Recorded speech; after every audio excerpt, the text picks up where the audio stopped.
You used to be so close. The house was once filled with their laughter, their stories, and energy. Now, the silence from your adult child is just deafening. The calls are rare, the visits have stopped completely, and you're left with this gaping hole in your heart, constantly replaying memories and asking yourself, what on earth went wrong? You wonder what you could have done differently, and what, if anything, you can do to fix it now. If you're grappling with profound pain of a child who has stopped visiting, please hear me when I say this.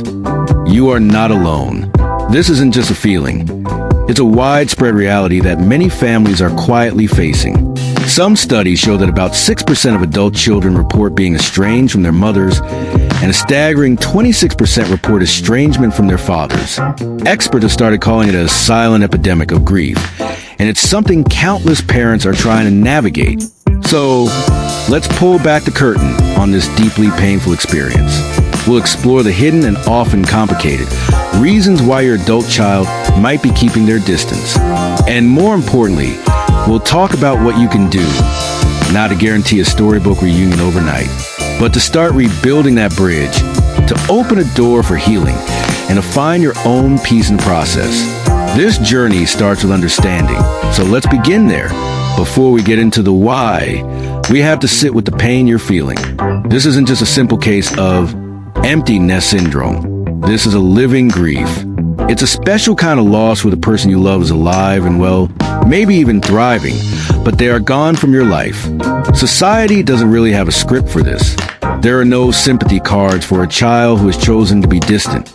Friends and family might offer unhelpful lines like, "Oh, they're just busy," or "Don't worry, they'll come around." While well-intentioned, these comments can feel dismissive and make you feel even more alone. You might be wrestling with a constant, churning mix of emotions, confusion, because you can't pinpoint the one big thing that caused this. Rejection, because their distance feels like a direct hit to your entire life as a parent. And a deep, unshakable guilt. You might find yourself searching through decades of memories, magnifying every mistake, every harsh word, every moment you could have been more patient. This guilt can become toxic, convincing you that you are the only one to blame. This kind of pain can shake a family to its core. It can strain a marriage, as you and your partner may cope with the stress in different ways. It can divide siblings, sometimes forcing them into the impossible position of choosing sides. Please know that these feelings are valid.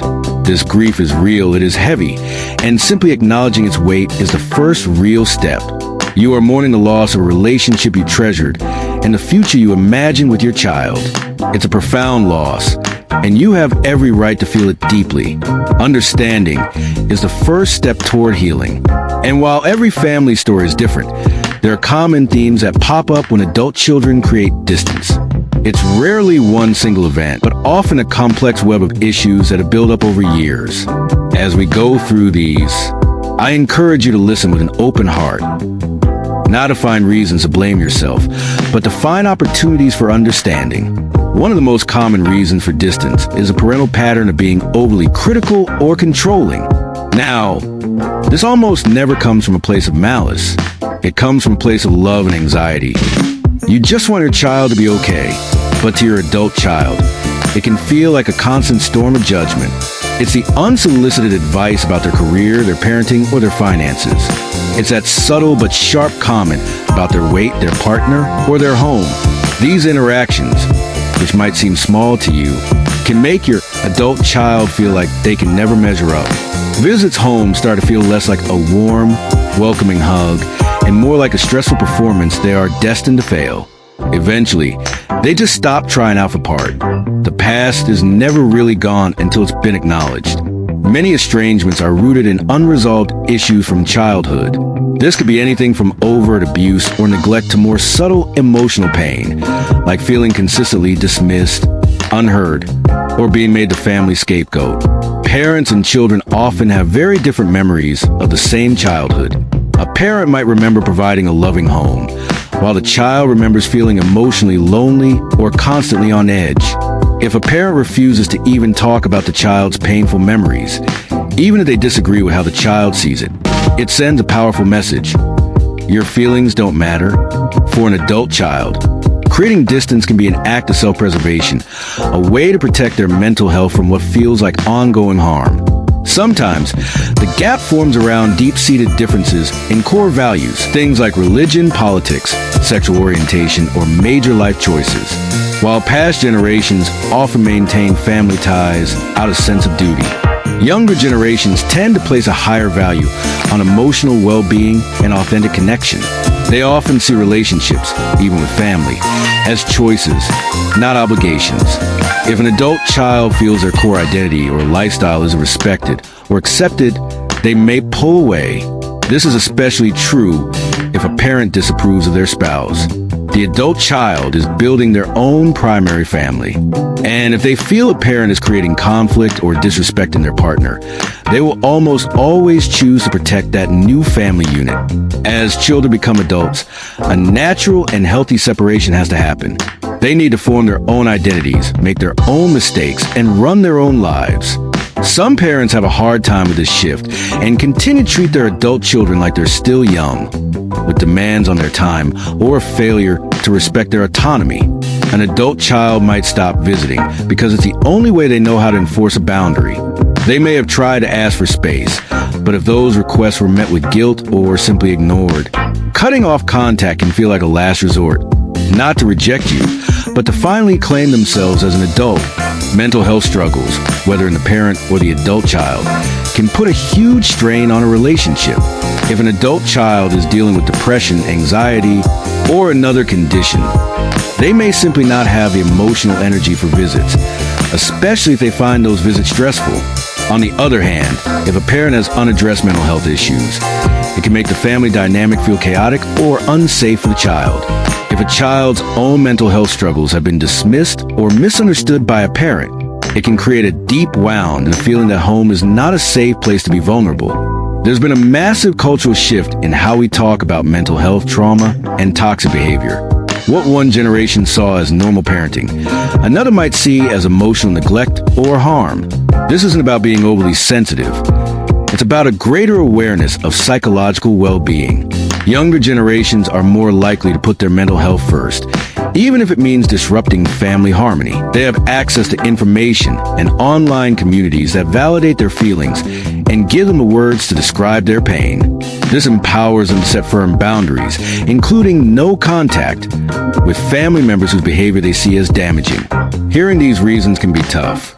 Your first instinct might be to get defensive, but I'd encourage you to just sit with it for a moment. The goal here isn't to assign blame, but to open a door for change. Healing is a process, and it has to start with you. Here are a few steps you can take. Step 1.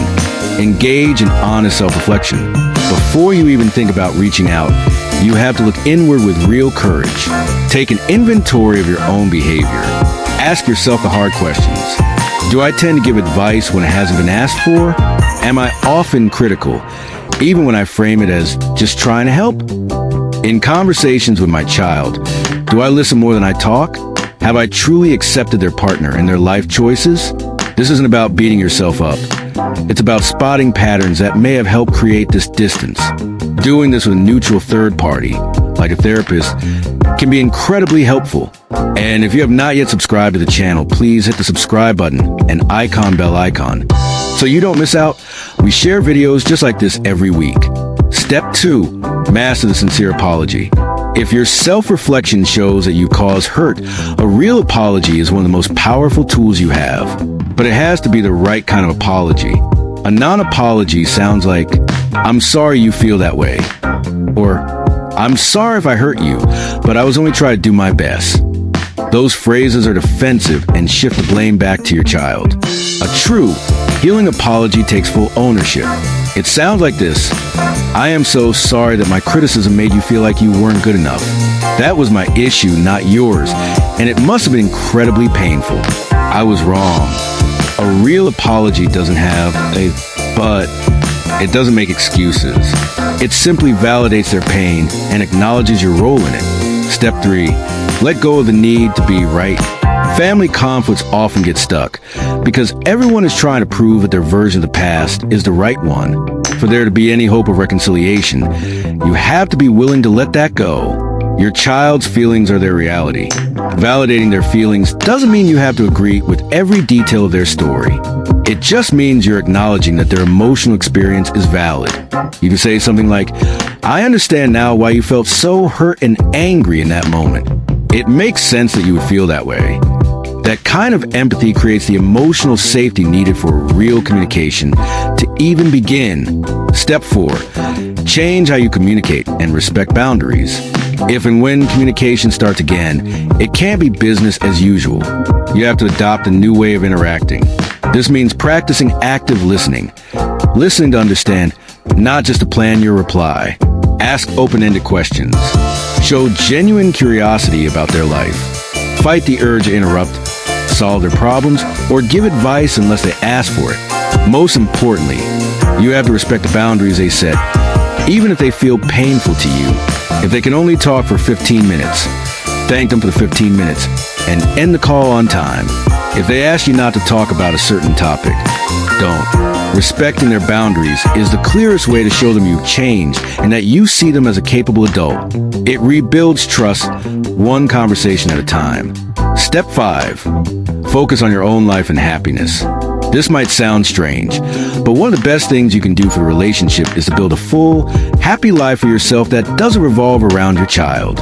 When your happiness depends entirely on them, it puts a crushing amount of pressure on the relationship. Rediscover your hobbies, nurture your friendships, and find joy in your own life. This does 2 things. First, it helps you cope with the pain in a healthy way. Second, it makes you a more interesting and less needy person to be around. Your child will be more drawn to a parent who is thriving, not one who is just waiting by the phone in despair. This is an incredibly tough journey, and getting support is so important. The comments section here can be a place to connect with other parents who get what you're going through. Share your story, offer a kind word, and know that you are not walking this path alone. And if you found this information helpful, please consider subscribing for more content on navigating these complex family dynamics with grace and understanding. The silence from an adult child is one of the deepest pains a parent can go through. It's a wound that can feel bottomless. But it's so important to remember that estrangement is a complex process, not a single event, and it is rarely ever just one person's fault. Reconciliation isn't always possible, and it takes 2.